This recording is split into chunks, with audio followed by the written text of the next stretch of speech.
So I think Vivictus Asmati the Dire is one of the most game-warping and powerful cards printed in the last 5 years. But when I look at it, I can't help but think he kind of looks like a dragon, but he kind of looks like a rooster. Hey, listen to Commander Cookout Podcast, episode 73. I'm Brando. I'm here with Ryan, and today we're going to continue the arc of Who Wore It Better by going all Prossh up in your ass. Now hit our theme song!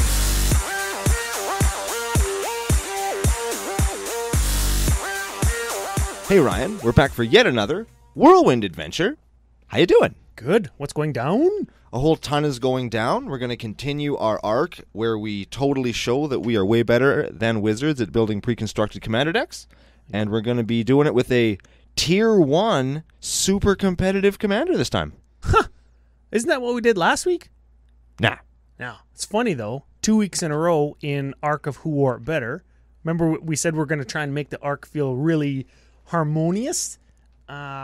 Both weeks so far we've used the most popular commander in the color combination that we're doing. That was an accident? Or, like, is that Wizards telling us what to play? Or is that Wizards making fun stuff that people want to play? Yes. Or is that them just saying, hey, this would be fun, tee-hee, and it ends up being like the most degenerate garbage in the format? Yes. Well, this is not that. No, it is not. And it's also not Infect. It really isn't. We kind of went outside the box this time, and instead of going with combo Prossh, so if you heard the intro and heard Prossh and thought, oh my god, they're doing it again, we're not doing that. No, we never done combo Prossh before. We did combo Adun Oakenshield. That was Jund. Turn 2'd somebody one time. F you, Joel. I hate Joel. No, I don't. He's a good guy. Yeah, well, I don't know if that's true or not. Yeah, I might be talking through my hat. I learned that expression today. Is that a radio thing? That's a radio thing, yeah. Guy I work with says it all the time. That's like when the pitcher or the pitching coach visits the mound and he like talks into his hat or into his glove or whatever, right? Yeah. Oh. So nobody can read his lips. So it's a baseball thing. And a radio thing. Nobody can read lips in radio. They don't see the lips. Do not Google that. Should we get into it? Before that, there's one thing I just want to talk about. In the continued odyssey of Brando Builds a Stacks deck, I like to keep people up to date on it. I was looking through some cards I wanted to play, and I came across a card called Squandered Resources.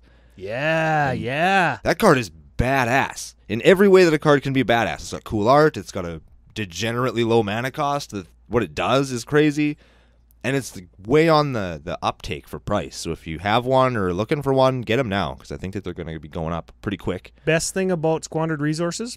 The flavor text. Absolutely. And we're not going to read it because you should go out and find it for yourself so you can see what a truly degenerate card looks like. Yeah. But why I'm mentioning this is I was looking for one. I recently made an order, forgot to order a bunch of stuff, as I always do. And I was like, oh, I can't find this. It's sold out everywhere. All the stores that had the rest of my cart. So it's like, I'll just hope I can find one. Went down to my local LGS. Buddy pulled one out of a box. Like that. Dang. So the benefits of the local game store. So shout out to Aaron at Collector's Lane for helping me out with that. Oh, I got one. In the continued odyssey of I'm doing the hand motion banner type wave, Ryan likes to drink, I went back to the recycling depot, and to me, beer costs what beer costs. Deposit or not deposit.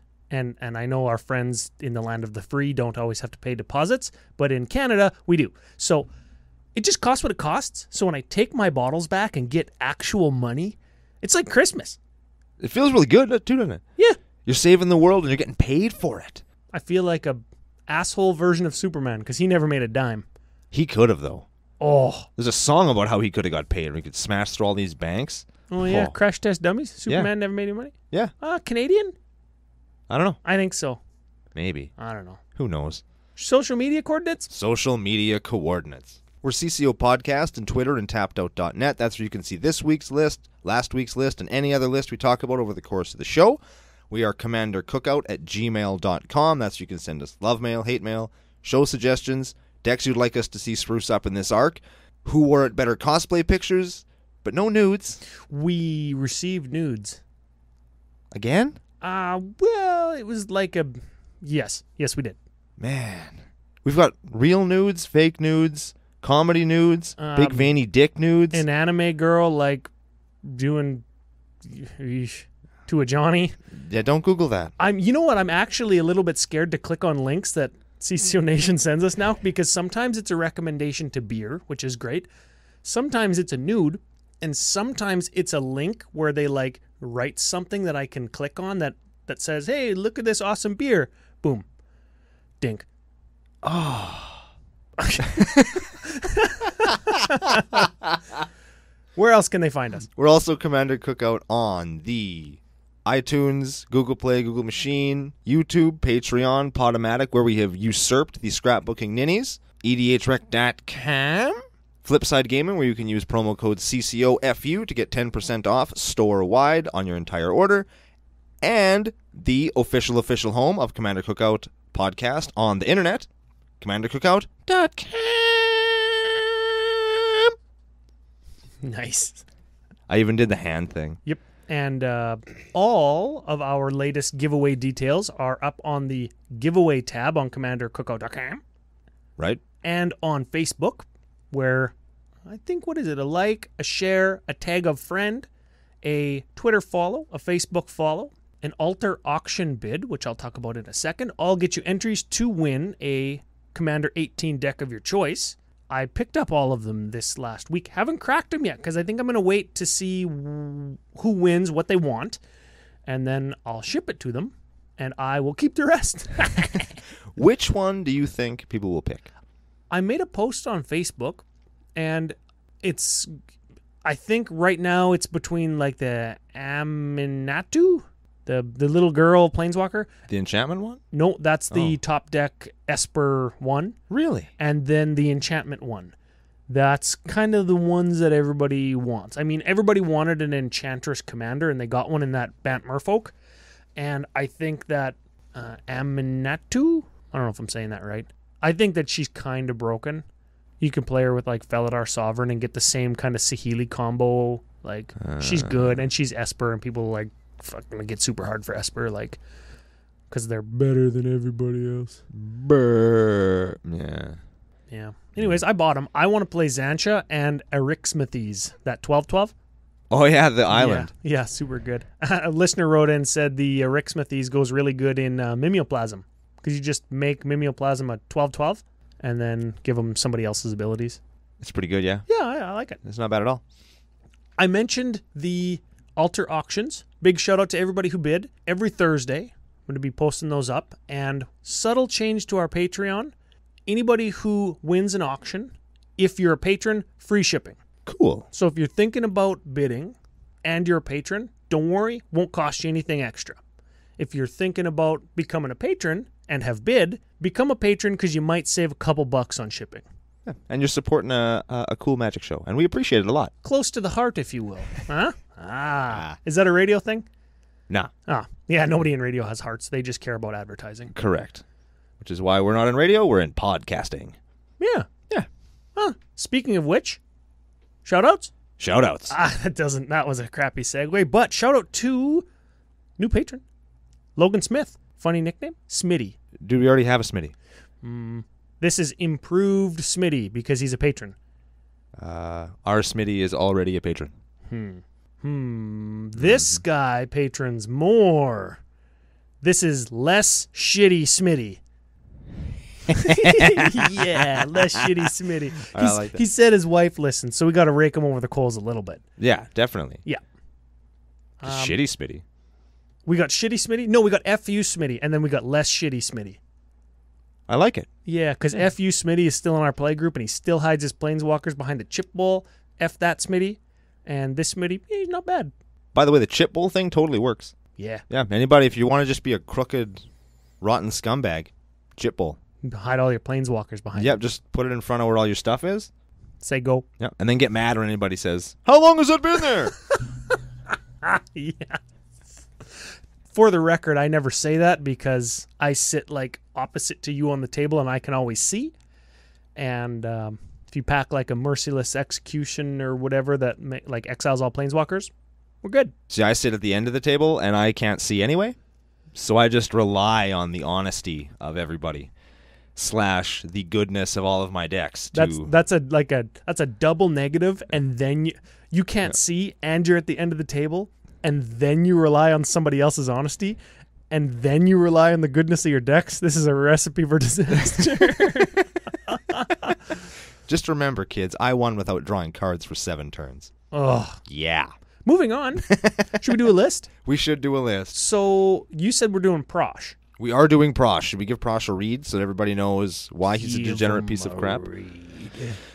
All right. Hold on a second. He's only a 5/5? I thought he was a 6/6. Doesn't matter. In competitive Prossh and in this list, I don't think it matters, but thought he was a 6/6. Honestly, I did too, and I built the list. So give him a read. Damn it. Here we go. Okay, so Prossh is a 5/5 dragon for 3, black, red, green, flying. Whenever you cast him, that's very important, you get X 0/1 red kobold creature tokens named Kobolds of Kher Keep, where X is the amount of mana spent to cast him. And you can sacrifice another creature to give him +1/+0 until end of turn. Just for the record, his name is Prossh, Skyraider of Kher. Kher. We're going to call him Prossh. Everybody calls him Prossh. And he's a dragon. Not relevant here, but Yeah, he's like a dragon that's on fire. He actually looks super cool. He's probably one of the coolest dragons that there is, I think. He's certainly the most powerful in the right build. So, okay, Jund and 3 for a 5/5 flyer. That's pretty good. You get 0/1s equal to the amount of mana to cast him. Now, mana to cast was introduced in Commander 2013, and so you cast him for 6, you get him, and you get 6 0/1s. Okay, so he dies. You cast him again. You get 8 0/1s. You paid 3 and Jund and 2 commander tax. Now you get 8 0/1s. Next time you get 10. Next time you get 12. Okay, and then he's got sacrifice another creature to make him bigger. But what is it? +1/+0? +1/+0 till end of turn. So realistically, you get your 6 dudes the first time, you sack them all, he's an 11/5. Yeah. So you could 2-shot somebody with him if he dies and you play him again. Yes. Okay, so that is strategy 1? No. Oh. Well, No, just for the record, you could 2-shot somebody with him just by casting him and sacking everything. That's one of those multiple paths to victory things. That's what that is. So I think he's powerful because he on himself can just kill you in like 2 hits. Yes. Okay. And he can defend you for a vast amount of time as well. If you're way behind and you need blockers, he's a house. He's a fortress. Yes, very much so. Chumps and is a 5/5 that can get bigger. And also flies, which is not irrelevant when you're protecting yourself. Oh, yeah, very much so. So other than Prossh, 29 creatures in the deck. Correct. Should we do some of them? Yeah, let's talk about some of them. Let's start with Bloodshot Colossus. Or Bloodshot Cyclops, I should say. Yeah, I like this guy. I've contemplated playing him in Bryon Stoutarm, but he doesn't fit the bill. So, 6 mana, 4/4, tap, sack a creature, Bloodshot Cyclops deals damage equal to that creature's power to target creature or player. So it's like a fling. It is fling. It is exactly fling on a dude, and you could like pump Prossh like crazy and then fling him. You could win like that. Absolutely you could. Neat. Next up we have Deathbringer Thoktar. 6 mana, 3/3. So we're not doing very good in the vanilla scale right now. Hey, okay. No. Whenever a creature dies, you can put a +1 on or +1/+1 on Deathbringer Thoktar, and you can remove a +1 from him to ping something, deal 1 damage to target creature or player. Yeah. So you sack all of your kobolds to Prossh. Mm-hmm. That's 6 counters on him. Then you smack somebody with Prossh. Sack Prossh to the Bloodshot Cyclops. That's 7 counters on the Deathbringer Thoktar. That's 7 damage you can pump out. Yeah. Yeah. What if you went like infinite with Prossh, and you just get a counter every time you sack Prossh, and then you sack all the kobolds, and then you just Deathbringer Thoktar somebody to death? What kind of anal bag would do that, Ryan? Not us. Certainly competitive Prossh has a cheaper than 6 mana win condition. Moving on. Moving along. We have Deep Fire Elemental. Deep what? Deep what? Finger Elemental. Not what I thought you were going to say. Another 6-drop 4/4 this time. These creatures suck. Okay. XX1. Destroy target artifact or enchantment with converted mana cost X. So you get like... Artifact or creature. Oh yeah, artifact or creature. That is, well, not any... That's probably better, yeah. The fact that he can kill a creature is why I didn't replace him with Mox Monkey. That would be Gorilla Shaman. Yes. That is XX, destroy target artifact with converted mana cost X. Yeah. Does the same thing, but he costs, like, 1? Yes, and Yeah. it kills Moxes for free. This kills 0 drops for free, or it kills like a 1 drop for 3 mana. It kills creatures for a nominal amount of mana. This was in the stock list. It's a stock list card, yes. Yeah, and it's a 4/4. Maybe you'd see something like this on an enchantment now, but it's a creature, so, I mean, you could sacrifice it. We'll find out how in a few minutes. Yes. Next up, we have Dragon Broodmother. That's a 6-drop 4/4 with flying, and at the beginning of each upkeep, you put a 1/1 red and green dragon with Devour 2 into the battlefield, right? And flying. And flying. And Devour is when it enters the battlefield, you can sacrifice 2 creatures? Any number of creatures. Oh, any number of creatures, and it gets +2/+2 for each one sacrificed. Yes. So it gets 2 +1/+1 counters for each creature sacrificed. Yeah. So you can hypothetically get some pretty giant little baby dragons coming off of her. Yeah, sweet. Okay. So it's a token maker. Correct. Okay. And a sack engine.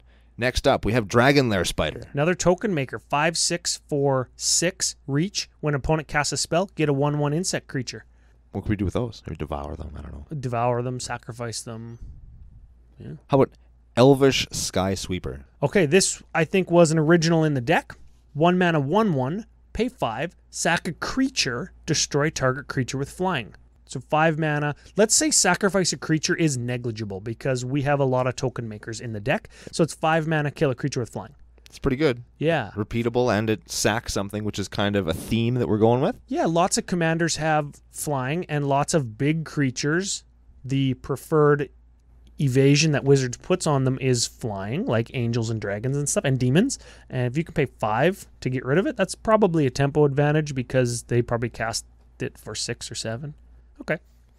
How about Endrick Sar Master Breeder? Okay, this is a 2/2 for 5. Whenever you cast a spell, you put X 1/1 black thralls onto the battlefield, where X is that spell's converted mana cost. When you have 7 or more thralls, sacrifice Endrick Sar. So you just sacrifice the thralls before you have to sacrifice him, and you have an endless supply, right? You just kind of keep your... Well, once you hit 7, you have to sack him. It goes on the stack. But, I mean, as long as you can keep your thrall count below 7, you're safe. Yeah. That's pretty good. And lots of sack outlets in the deck. We're going to get to those.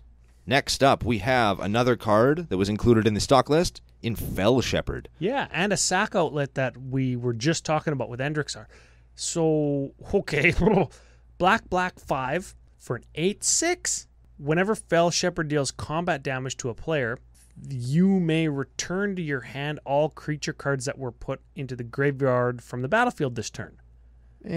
Okay, so he hits you, you get a bunch of stuff back. Okay.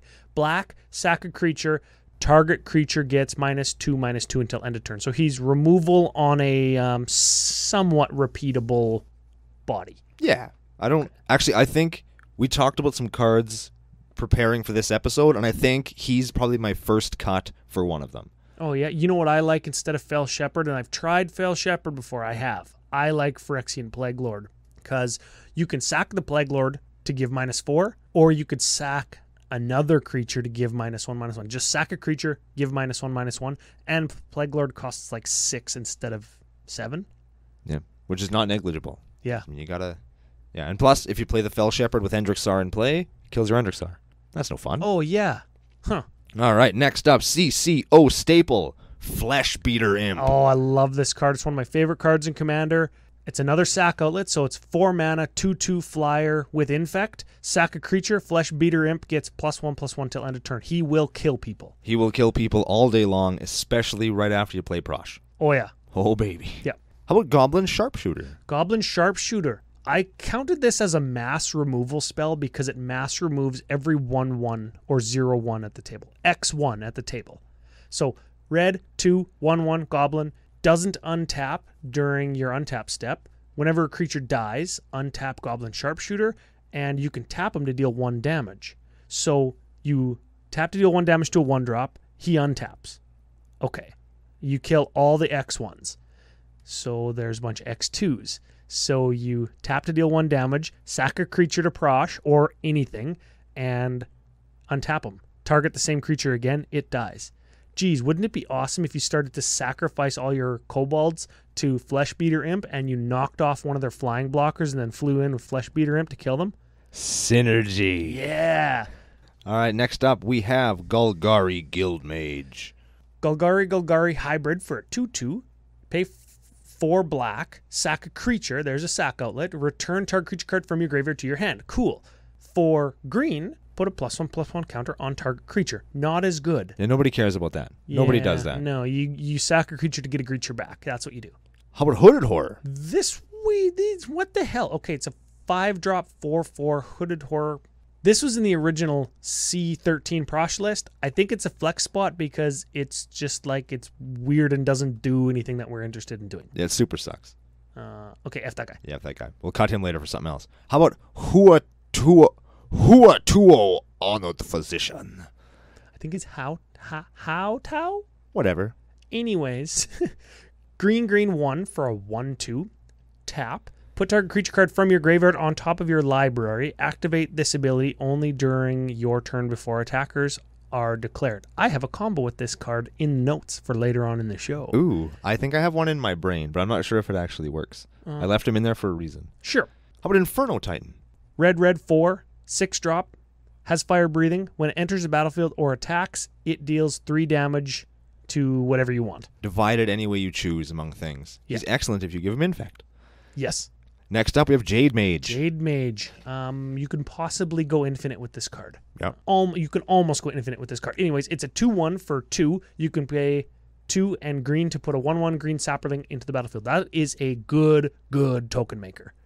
Yeah. Very good. We have Mina and Den Wildborn. 4-drop 4/4. There's a Jund card worth talking about. You can play an extra land during your turn, and if you pay green-red, return target land you control to its owner's hand. Target creature gains trample until end of turn. So they've got a bunch of flying blocks for your Prossh. That's like a 21/5. Well, you just pay 2 and return a land, and then boom, swing. Yeah. Cool. He's very, very good. They.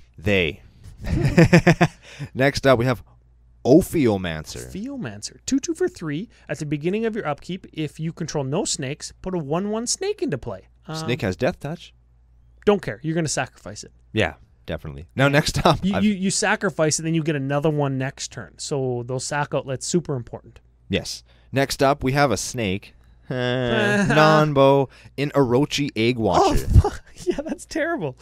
Orochi Egg Washer? Sure. Don't Google that, by the way.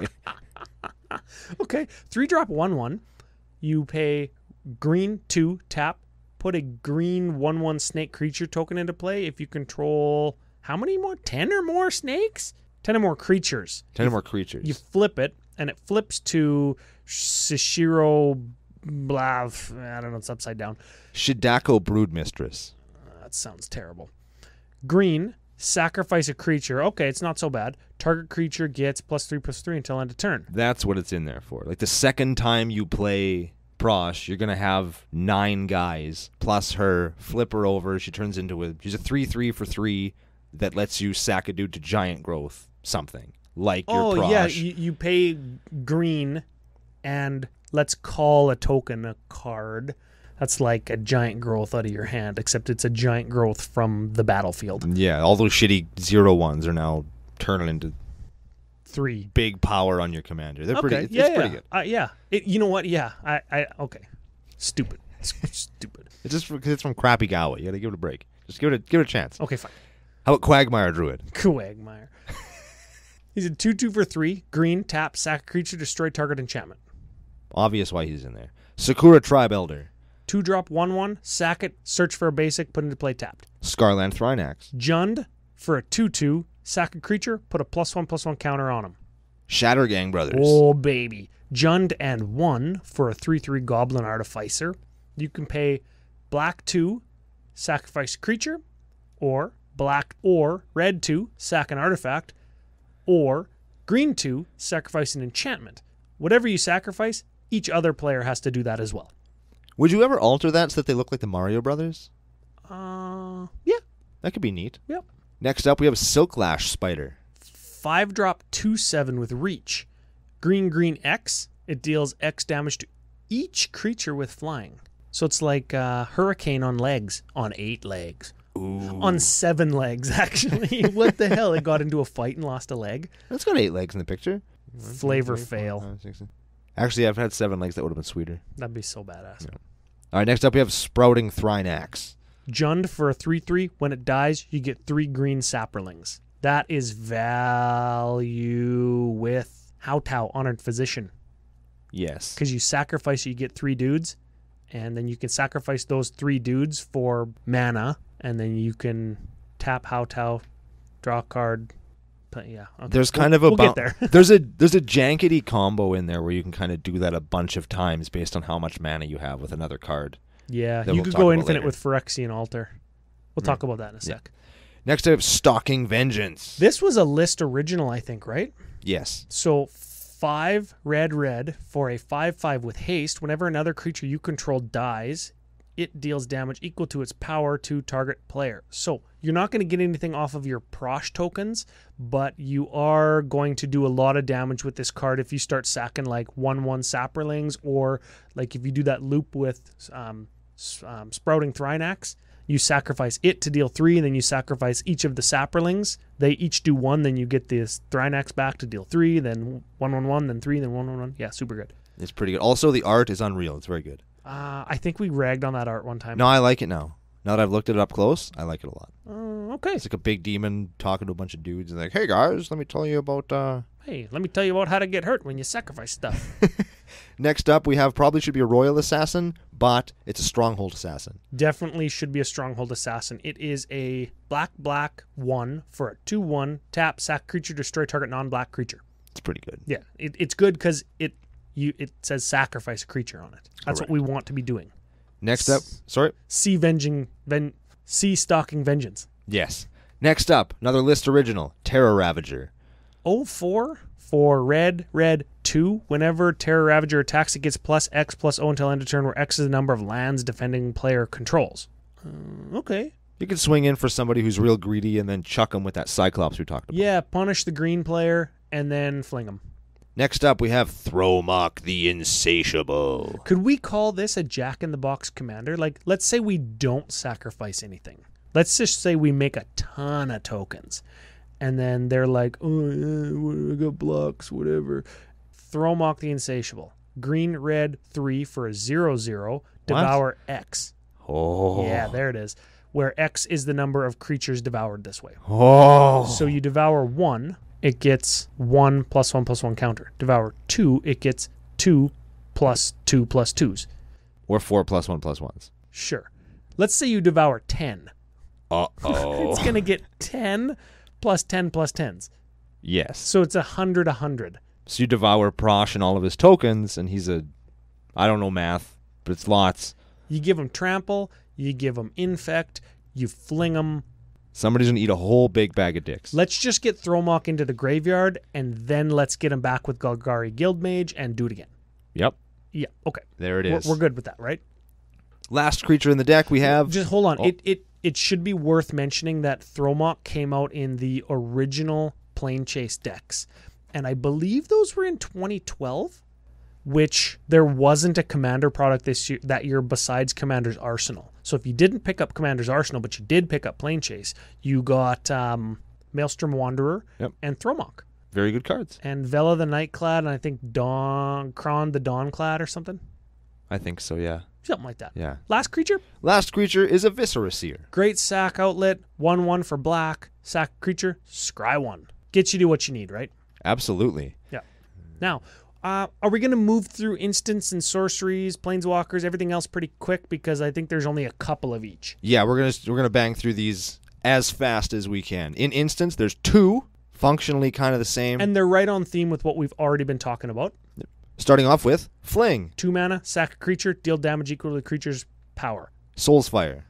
I think that's a 3 mana fling that you don't sacrifice. Correct. And remember, both of them are instants. So if your guy's gonna die, just cast them. Punish the people. Or Somebody just... casts a Wrath with Fling in your hand, you sacrifice literally everything you own, and even your house and your car, to Prossh, and then you fling them. Now we got 6 sorceries. Starting off with Brando's favorite card. Everybody knows what it is. Everybody can say it with me. Decimate. Say Decimate, kids. Decimate. Green, red, 2, destroy target artifact, target creature, target enchantment, and target land. Remember, you do need 4 targets. Yes. Next up, we have Mass Mutiny. 5 mana. That steals one creature from each opponent, gives them haste so you can attack with them. But in this deck, I think that you steal one thing, sacrifice all of them. Maybe to like, you steal their biggest thing and then sacrifice it to something, and then Stalking Vengeance deals damage to the opponents. So you're going to get the damage out of them anyways. Or you could swing in with them and then sack them off. Like there's all kinds of, but they're not going back. The moral of the story is they're coming to your side and they're not going. And they're going back to the graveyard. Yeah. Next up, we have Restore. 2 mana.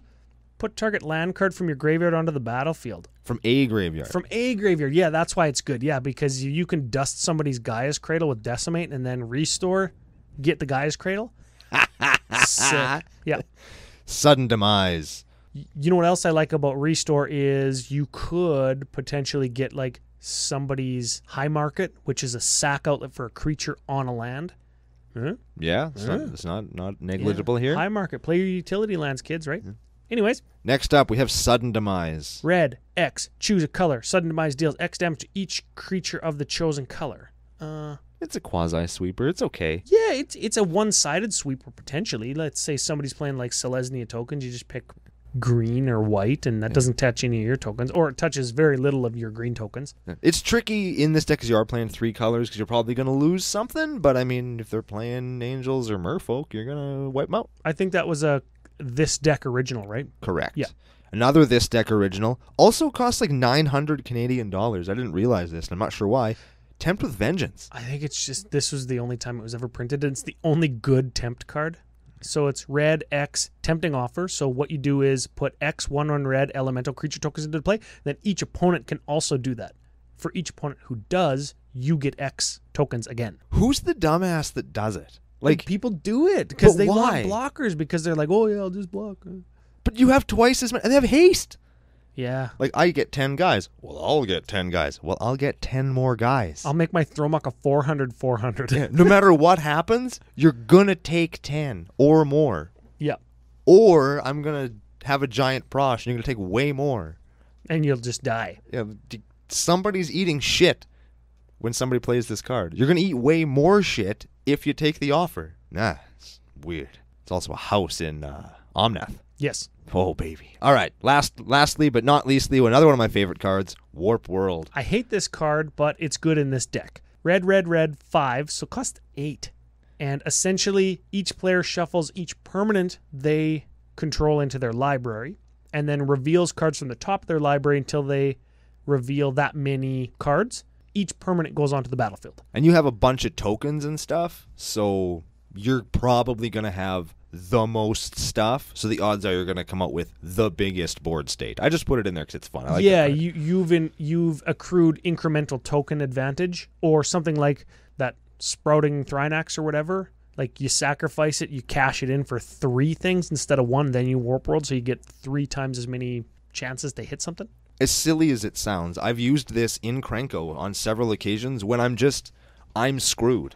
I don't have Perforos, I don't have Impact Tremors, I don't have Altar of the Brood, my little goblins can't get through the big wall of blockers that everybody has, or the Norn Xanax, or whatever. And I think that's why it costs 8. I liken Warp World to the game situation that you need a Warp World or else you're going to die is the same as like casting a Jockelhops or an Apocalypse or Decree of Annihilation. You got to hit that reset button. Yeah. And that's what Warp World is. Sometimes it just gets all the shit out of the way and puts you, probably, you hope, back in position to retake control of the game that you have lost somehow. More so, I mean, you build around it a little bit so you can not get screwed off of it, but you're stopping whatever your opponent was doing that was hindering you so badly. That's why it's good. I'm gonna call it good. I went there. I'm gonna record that forever. You better be recording or else we'll be doing this section all over again. Next up, we have artifacts. There's 8 of them, starting with Armillary Sphere. 2 mana. You can pay 2, sack it, search for 2 basics, put them into your hand. Not that great, but I think it was an original in the deck, and we didn't want to add too many expensive rocks, right? Correct. Next up, Ashnod's Altar. House in the deck, as it is in every deck and every token strategy. Anything where you can loop things in and out of the graveyard, blah, blah, blah. 3 mana, sack a creature, add colorless to your mana pool. Carnage Altar. Another altar. 3 mana, pay 3, sack a creature, draw a card. Jar of Eyeballs. Okay, so these are good with those last 2 altars I just read. It's another 3-drop. Whenever a creature you control dies, put 2 eyeball counters on it. So then you can pay 3 and tap and remove all eyeball counters. You got to dump the Jar of Eyeballs out. You can look at the top X cards of your library where X is the number of eyeball counters, and I think you can put a creature into your hand, right? Put any one of them into your hand. Yeah. And the rest go on the bottom. So it lets you dig down deep until you find the creature sack outlet that you need.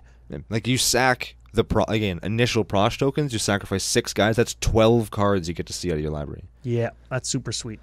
Obelisk of Jund. That is a 3-drop, taps for any one of the Jund colors, black, red, or green. Sol Ring. Sol Ring taps for 2. Spine of Ishsa. 7-drop, when it enters the battlefield, destroy target permanent. Super good for getting pesky enchantments if you don't have any of your green stuff. And when it is put into the graveyard from the battlefield, return it to your hand. So it gives you recurable anything hate. Swiftfoot Boots. 2-drop, equips for 1, gives haste and hexproof. And I think the year before or the year after they put Lightning Greaves in the precon, so this year was a Swiftfoot Boots year. I think that this deck ought to have Lightning Greaves instead to equip for 0. Yes, I agree. All right, let's do some enchantments. We're going to start with Awakening Zone. 3-drop. At the beginning of your upkeep, you get a 0/1 Eldrazi that you can sacrifice for mana. You can get mana and sacrifice it. Yep, super good. And every turn. Beastmaster Ascension. Talked about that last week. 3-drop. Whenever a creature you control attacks, gets a quest counter. When you have 7 or more quest counters, your creatures get +5/+5. Super good. Yeah, I actually don't know if you'll be using that in this deck. It's the backup win condition in my estimation. This is one of those things where if you happen to get it off of the Warp World, or you just happen to land it when all you've got is Prossh and Kobolds, it's something. Yeah, I think, and that's where we would differ. We've talked about a few win conditions already in the deck, and I want to maximize those win conditions where you might want to go token aggro wide. I want to go tall with one dude because I feel like that's faster and more surprising. You pick your time when you know somebody can't do anything, and then you just win. Yeah. Anyways, just a difference in style, right? Next up, we have Blood Rites. This is a cool one, hey? Okay, so cool picture. Red, 3. You pay red, 1, sack a creature. It deals 2 damage target creature or player. So it's kind of like a fixed Goblin Bombardment. It's a fair Goblin Bombardment. Yeah, it was the original list. It's all right. Yeah. Next up, Curse of Predation. Green 2, curse. Whenever a creature attacks the enchanted or the cursed player, put a +1/+1 counter on it. That happens to anybody's thing. Yep. So you're just going to F one guy in the A. Get some hate off of you. And again, if you're doing kobolds, at least now they're doing damage. And yeah. And then when they die, your Stalking Vengeance will actually work with your kobolds. Okay, that's good synergy there, yep. Next up, I hate and love this card. I want to make this card good so bad. And we just did. Dragon Appeasement. Jund and 3 for an enchantment. Skip your draw step. Terrible. It's still terrible. Whenever you sack a creature, you may draw a card. Oh, shit. There it is. Goes really great with the next card. Which is Fecundity. 3-drop. Whenever a creature dies, that creature's controller may draw a card. It essentially does the same thing, except for everyone. Everyone. So it's cheaper. But those two together draw your whole deck, right? Yeah. Yeah. Fires of Yavimaya. Gives you creatures haste. You can sack it to give +2 until end of turn. Foster. 4-drop. Whenever a creature you control dies, you can pay 1. If you do, reveal cards from the top of your library until you reveal a creature card. Put that card into your hand. I like that card. Originally from Masks, I think, right? I believe so, yes. Yeah, and then it was put into the original list for Prossh. It's not bad at all. How about From Beyond? And with Foster, it even works on tokens. That's why it's in there. So when you sack a token, you just pay 1 and you just get a real card. So it's essentially like a card draw spell. Yep. Okay. Well, From Beyond.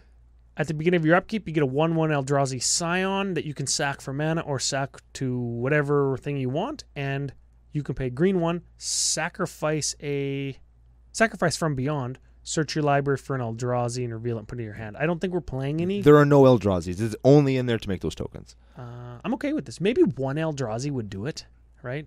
Yeah, I guess you could play you could probably rock an Ulamog. Let's be honest. This deck could probably rock an Ulamog. You could cast the one that's when you cast it, you can search for a 7-drop again. So you can maybe play 2 in the list if you got some flex spots, right? Speaking of totally fair cards, how about Goblin Bombardment? Yeah, red 1, sack a creature, deals 1 damage to target creature or player. Super sweet. How about Night Soil? Yeah, this card wrecked me, and super good with Ashnod's Altar. So it's green for an enchantment. You pay 1, exile 2 cards from a single graveyard. Creature cards. Oh yeah, sacrifice 2. Pay 1, exile 2 creature cards from a single graveyard. Put a 1/1 green Saproling creature token onto the battlefield. So tell CCO Nation why this is so good with Ashnod's Altar. You pay 1, any one. Remove the reanimate target, the next reanimate target. So 2 creatures. Get a dude, sack it for 2, do it again. Get another guy netting a mana.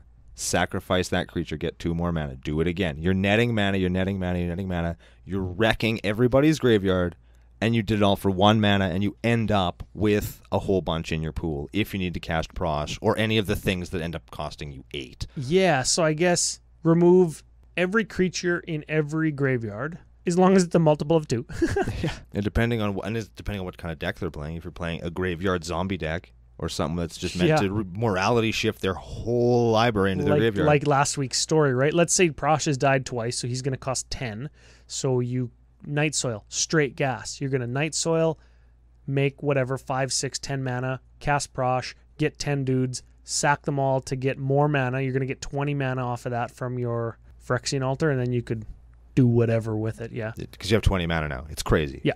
Next up, Pernicious Deed. Green, black, 1, pay X, sack it, deed, pay X, sacrifice deed, destroy each artifact, creature, and enchantment with converted mana cost X or less. Yeah, I replaced Plague Boiler for Pernicious Deed, because Deed's just better. Yeah, definite upgrade there for sure. Primal Vigor. Primal Vigor. This is like doubling season, except not $40. Anyways, it's green 4. If a token would come into play, you get 2 instead.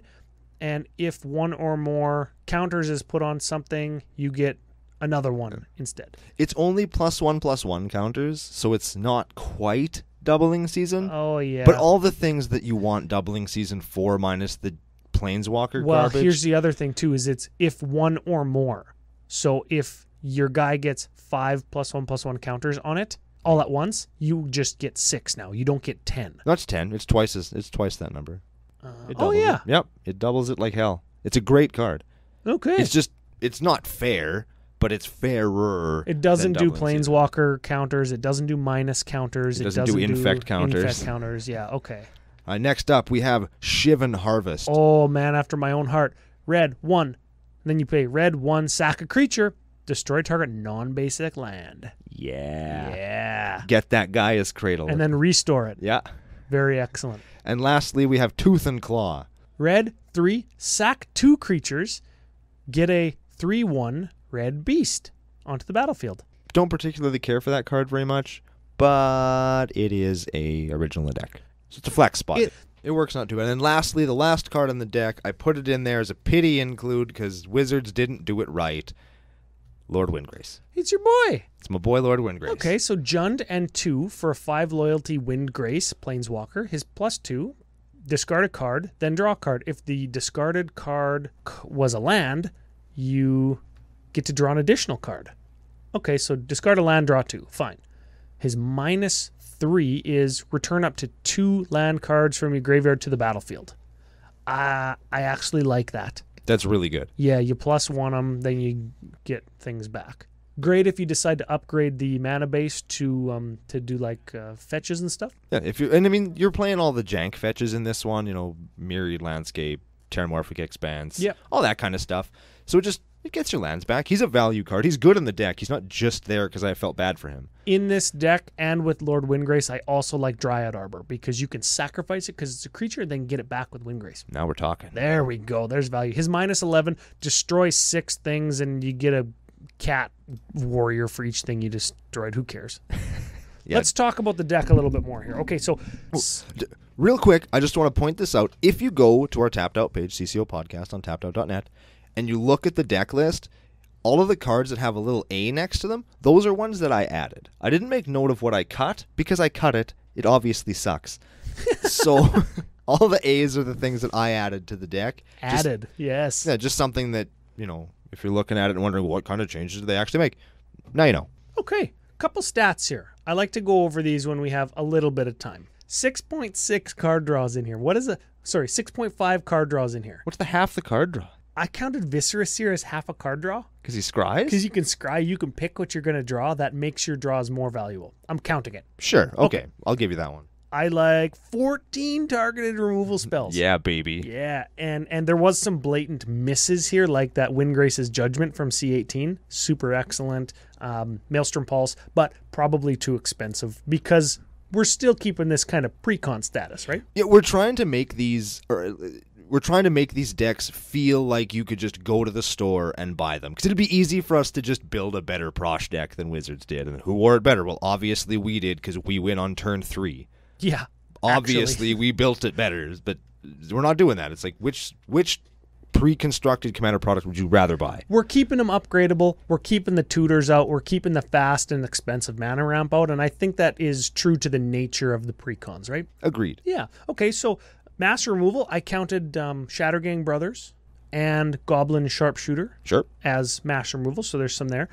I counted Colony Garden, it's a utility land, as a ramp spot because it gives you a dude that you can sacrifice to your altar. Okay, fine, whatever. Play your utility lands. Token Makers, 16 of them. Yes. So all kinds of fodder all day, right? And I think not like Tier 1 Prossh, you don't have a whole hell of a lot of action on turn 1. Like there's 5 1-drops. Yeah, not very many. But turn 2 and 3, you have 28 things that you can play, and all but 3 of them are like you want them right here, right now. So the deck kind of makes up for no turn 1 play with anything that you want to do that's going to give you continuous value on 2 and 3, right? And then turn 4, 5, 6, that's when you've got a game-ending threat. You've got Fleshbeater Imp on 4, Throwmock on 5, Prossh on 6.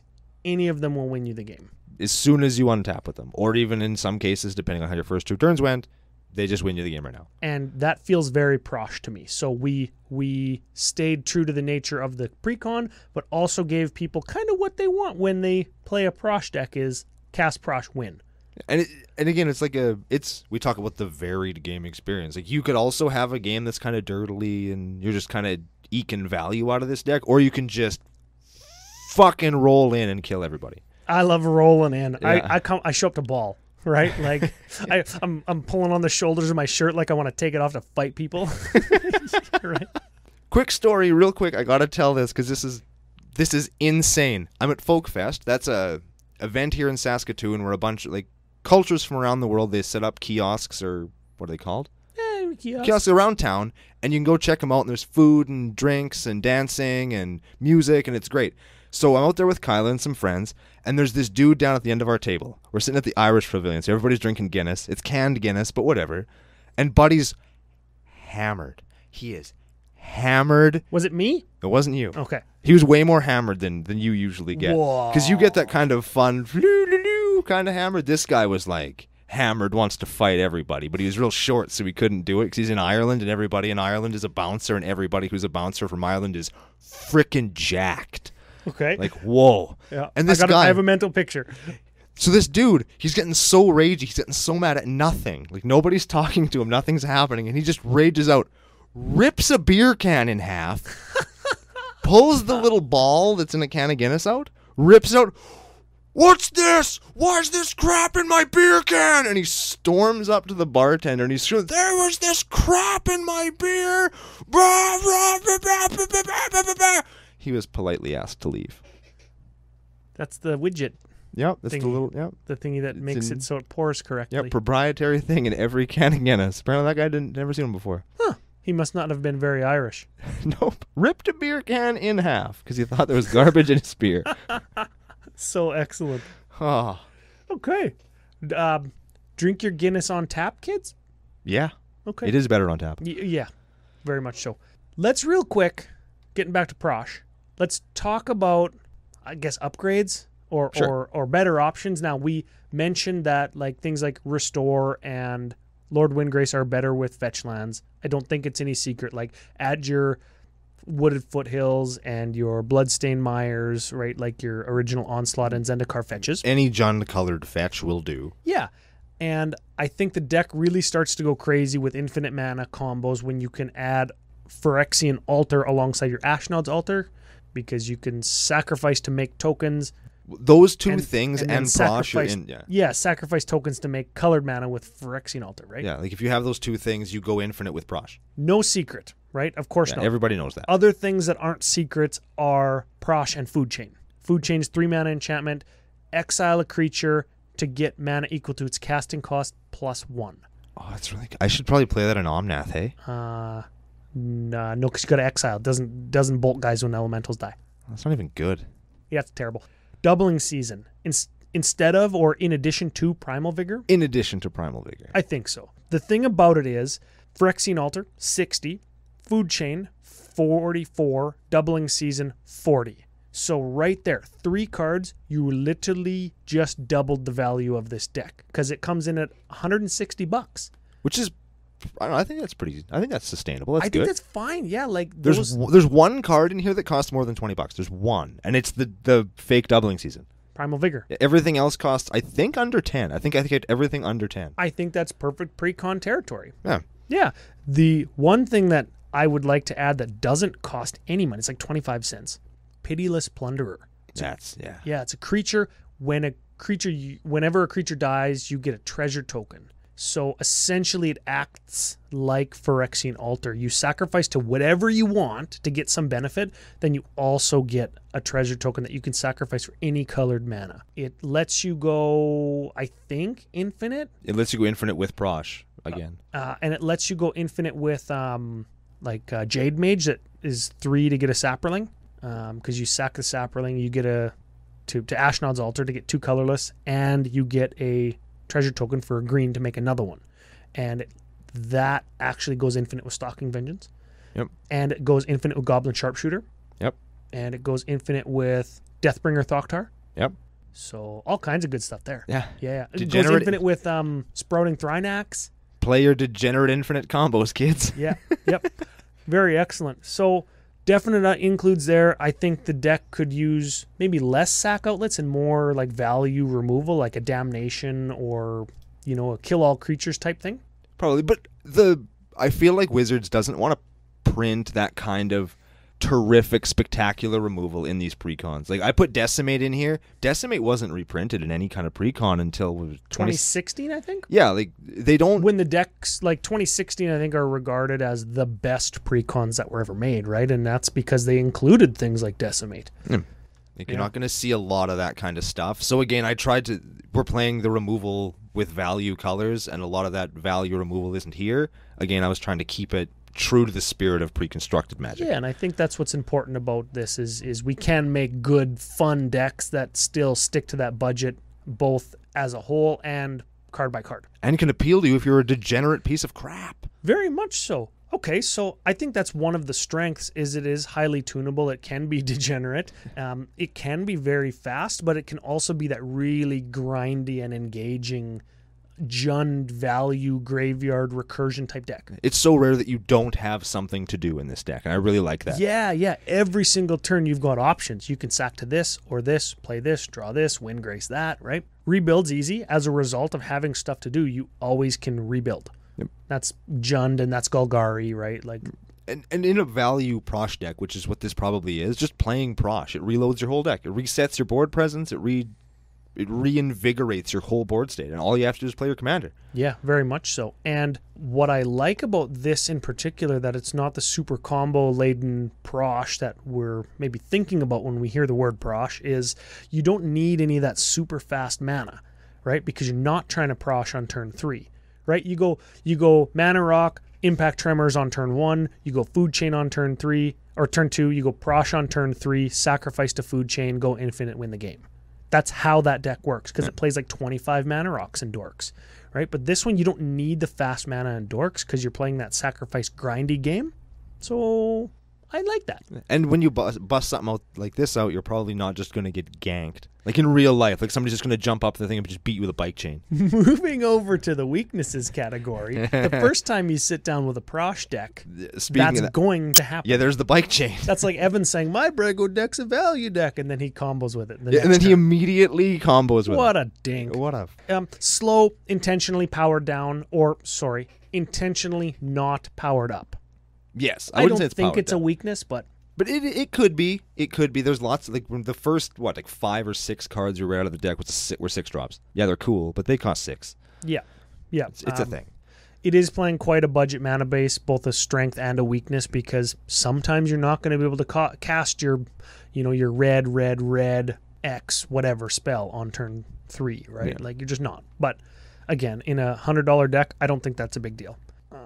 Needs haste. I like haste in this deck because you can make a big Prossh, and literally if that means switch out the Swiftfoot boots for the Lightning Greaves, you're switching out a $1 card for like a $3 or $4 card. I think that's fine. I think that's fine too. I was thinking I could put Fervor in here as well, but I wanted to keep a little bit more of the stock list going. Fervor is red too. All your creatures have haste. I think, did this stock list have an anger in it, or was that the 2011 decks had anger in it? Yeah, that's right. Yeah, this one didn't have any mass haste in it at all. I added Fires of Yavimaya because it's a good one, and I wanted at least one. You know what haste enabler I like is, it's from Mirrodin, Mass Hysteria. That's a good one. Enchantment for red. Each creature has haste. Everybody's. It's just like Concordant Crossroads, except it only costs $1. Yeah, that did some real work for me in Vegas, where people would just drop a thing and attack with it. And somebody was like, oh yeah, I tapped out. I shouldn't have. Everybody has haste. And then like other people were just dealing damage for me. Like by the time I started attacking, because I was playing a slow deck, everybody was like at 30. Everybody's dead already. Sweet. Yeah. Awesome. Okay. Milk list? How about instead we do cards of the week? Was that a cards? Yeah, I did say cards. I picked 2 things this week. What is that about? I picked 2. One of them, we talked about it and why it's so good already. I think you're going to say Primal Vigor? Yes, I am going to say Primal Vigor. Just as a refresher, Primal Vigor is an enchantment for green 4. If you would get a 1 or more creature tokens, you get double that amount of creature tokens. If 1 or more +1/+1 counters would be placed on a creature, double them. So it's like doubling season for the table. It's a good card. It's still $22. It's 22 American dollars, or like what would that be in Canadian? It'd be like 864. It's like a mortgage payment. Yeah, it's like a mortgage payment up here in Canada. And it's just like nobody plays this card, and you will always get the most value out of it. I think people who bought the 2013 decks play that card, but nobody else. I've never seen this hit a table because it was only ever in C13, and that's why it's $20. Exactly. But it's a good card, and I think if you see one or you have one lying around, bust it out, give it a try. Neat. Doubling season's great. 2 doubling seasons is way better. You know what? Prossh got picked in Masters 25 instead of that card. Neat. Yeah, isn't that funny? And then the second card we talked about, this is the one that we talked about how it's so awesome already. Night Soil, such a good card. Yeah, dude. This is the graveyard hate that they printed before they realized how good and important graveyard hate was gonna be, and so I would say if you're playing green, it's an auto include in this because you need graveyard hate, and this gives you specific and incredible value. Yeah, originally from Fallen Empires as a common. Neat. Then Masters 2, and then Commander 13. Yep, C13. It was in this list, wasn't it? Yep, it was a original card in the list. Stock list. I know you're super high on this card right now, but I guess it was just in the stock list. Yep, and it's $3.50 American or $17 Canadian. So it's not inexpensive. Usually we try and pick kind of inexpensive cards for our cards of the week, but this week we're changing it up a little bit because we got some super powerful stuff that I think is underrated, underplayed, and should not be. Well, we could have picked like Food Chain. It's underplayed, but it's because it's $45. Milk list? Let's do that milk list. Okay, so as per EDHREC.com, this is the most popular card at each converted mana cost in the color combination that we are discussing today.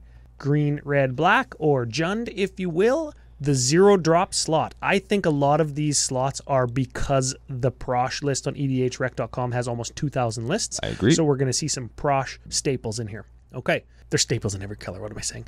Mana Crypt at 0. Nope. Definitely not. Soul Ring at 1. Yes. Secure Tribe Elder at 2. Yes. Eternal Witness at 3. No. That would be a super good one because you could sack Prossh and leave him in your graveyard and E-wit him back. Yep. But whatever, you lose some spiciness there. Perforos, there's a Prossh staple. Yeah, he's not in here, though. Not in here. Too many monies. Dictate of Erebos, that's another one. Nope. Deathbringer Thoktar. Yes. Yeah, we got that guy. We got him. Avenger of Zendikar. Nope.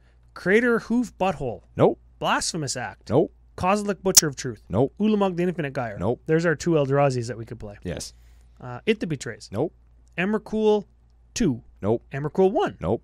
Milk List Matches 3. Pretty good. Yeah, and I mean, Secure Tribe Elder, big deal. He goes in lots of green decks. Soul Ring goes in every deck. And Deathbringer Thoktar, I think just good for getting value. And he's in the stock list. Yeah, he's in the that's stock right. list of the most popular Jund commanders. So, and he's effing good, too. Yeah, I play him in Lord of Tressorhorn. God, we got to do that deck. Man, that might be one of my favorite decks. CCO Nation, let us know. Yeah. Are we doing Lord of Tressorhorn maybe at the end of this arc? And also, you know what? You know what people started is hashtag Who Wore It Better. Excellent. Yeah. Yeah, everybody likes the milk list. It's fun. Yep. Spice Calculator. Spice Calculator. Final segment before end and thoughts of the day. Okay. 1,929 Prossh lists on EDHREC.com. By far and away, the most popular Jund commander. Double. The next one up is Kresh. He has under 900 lists. Yeah. Yep. So, average converted mana cost, not typical of your competitive Prossh list, 3.7. Thanks for all the 6 drops, Brando. I do what I can. Yeah, for sure. Okay, critical turn. Now, remember, I said you could win the game by sacking creatures on turn 4 to your Flesh Beater Imp, turn 5 to your Throwmock, making them huge. I'd like to give him Infect, FYI, but whatever. Or Prossh on turn 6. So 4, 5, or 6, you can set up a win. I averaged that and said critical turn 5. It's fair. Yeah, I think that if I cast a win condition on turn 5, somebody needs to play a Wrath or somebody could die. They need to remove whatever it is that you're going to use to win, or you will probably... Well, you'll probably win. Because you'll kill the guy that's going to kill your thing, then you'll kill the next guy, then you'll kill JJ because he only has 1 land. Yeah, and that's the thing with multiplayer and playing something like Infect or Voltron or Throwmock or whatever, right? Is you kill the one person you think is going to be the threat, but then there's like 2 other dudes that still have removal up or whatever, right? So anyways, critical turn of 5, optimal game size. What do you think? I think this deck scales really well. I think you could play this anywhere but in a small, like a 1-on-1 or a 3-player game. I think maybe it loses some steam there. But I would say starting at 4, you could go probably as wide as you want with this one. I really like Stalking Vengeance or Fling, right, where you focus all in on one person and you do all the token sacrificing and then it rebuilds so fast that you can just do it to another player. So even if your Flesh Beater Imp does die or your Throwmock does die, you can respond Fling or your Stalking Vengeance will just take over from that point. So I really like that. And if you play this deck from the standpoint, I have an Ashnod's Altar in play, none of these things cost as much as they do, because as soon as you play Prossh, you're basically giving yourself minimally 12 mana to play with. Yeah. So Prossh is insane with Ashnod's Altar. At that point, you just got to make sure you tap your colored stuff effectively, especially if you're drawing cards and you don't necessarily know what you're going to get. You leave your command tower open as long as possible. Like, that's kind of just Magic 101, right? Yep. So I think that's cool. So I'm going to put optimal game size. I'm going to put it at a 4-player game just because that's standard. There's no tutors in this deck, which is typical of the precons. Yep. Other than like land tutors, but those don't count. I guess technically it has the From Beyond that finds Eldrazi's, but there's no Eldrazi's to find with it. So to pay all that mana and sacrifice it, you just look like a chump. Yeah, that's right. So Conduit of Ruin into Ulamog, though. It's probably fine. Yeah. Uniqueness rating. Cards different than the stock list on EDHREC.com. 38, which is lots, which is pretty good. Yeah, that's actually not too bad given the popular nature of Prossh and Prossh being a precon. Prossh being a precon, and I was going to say the established list that precon or that Prossh kind of has attached to him. So you did 38 cards different. Not bad. Gives us 54.6 spicy. Boom! Passed the 50 test. Did it. Excellent. I think that my lack of tutors probably got me there. Yeah. Yeah, even if I guess 2, I had a free one, but I didn't use it. F it. Yeah, no, you don't need it. You don't need tutors in this It doesn't deck. come with the deck, and if you don't want to spend a bunch of mana Or money. or money, that's what I meant. Mana, money, yeah, it's kind of all the same. Basically the same thing. The more mana you have in your deck, the more money you've spent on it. No, the opposite is true. The less mana that you play in game, the more money you've spent. Think of Soul Ring versus mana. Think of Soul Ring versus Mana Crypt. Think of Diabolic Tutor versus Demonic Tutor. Huh? Yeah. The more mana you spend, the more. The less mana you spend, the less money you have? Yeah. I was more thinking like the faster you can amass mana, the more money you've spent. I was thinking the other way. Oh, that's Because if kind you of have the Mana same Crypt, thing. Mana Vault, all this crap is like 0, 0, 0, 0, 0, drop 0, drop 0, drop land, Sol Ring. Haha, next turn I have 12. Yeah. But that cost me a lot of money. Or like that dude in Vegas that goes like Mana Vault, Metal Worker, reveals 17 artifacts from his hand, cast Kozilek turn 1. Ooh. What a piece of crap. Yeah. Anyways, Anyhow. final thoughts of the day? Final thoughts of the day. Initially, when I was sitting down, I was having a really hard time picking a pre-con to do, and I was actually going to just cheap out and do Windgrace, and Ryan was like, no, don't do that. And I was like, because I'm just really mad that Windgrace didn't get as good a deck as I feel he deserves, because I think Windgrace is really cool. You could listen to CCO episode, 66 on Windgrace Planeswalker? Arc of the Planeswalker. I just built a Windgrace deck, and now you could add Windgrace as the commander and add green, and it opens up a whole new level of artifact hate that we talked about in that episode. Yes. Search it up. So, doing Prossh was kind of my next best option. I got to play Windgrace in this list, and the list itself actually turned out to be a lot of fun. Like, just thinking about interactions and what I could do to this deck to just kind of spice it up and spruce it up, but still keep it as something that Wizards might put together. It was something that I found a lot of fun. I think that you guys, if you check this out or go out and build it, you probably have most of the cards to do it, especially if you have the Prossh Precon. You're going to find that this deck is a great deal of fun, and you're really going to enjoy it as much as we did. And I think you could hear that as we talked about it today. So maybe we'll do the poll this week, I don't know. But hashtag who wore it better, CCO or WotC? Let us know. If we took down WotC again, we're going to go for the perfect sweep in this arc, and we're going to keep going with that. And we're going to keep going next week as we tweak out another pre-constructed commander list on the next episode of Commander Cookout Podcast. Hit our theme song! Woo!